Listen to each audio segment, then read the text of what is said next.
చిన్ ఒక చిన్న మంచి మాట ఏంటంటే, ప్రతి మంచి మాట ఒక మంచి బీజం లాంటిది. అది ఏదో ఒకరోజు ఖచ్చితంగా మంచి ఫలితాన్ని ఇస్తుంది. ఎలా అంటే చూడండి మిత్రమా, మనం ఒక చక్కటి మాట బీజం అంటే ఏంటి? విత్తనం.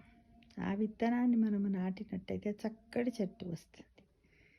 ఆ చెట్టు నుంచి మనకేమొస్తాయి?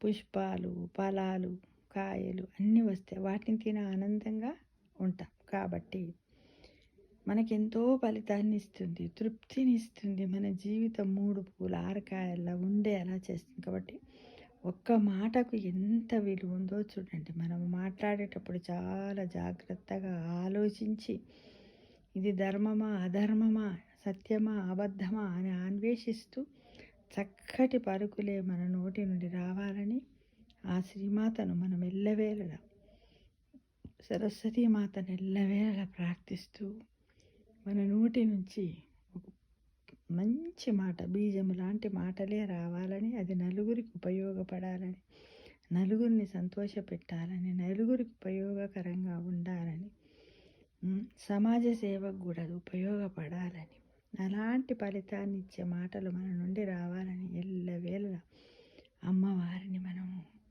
ధ్యానిస్తూ ఉండాలి మిత్రమా.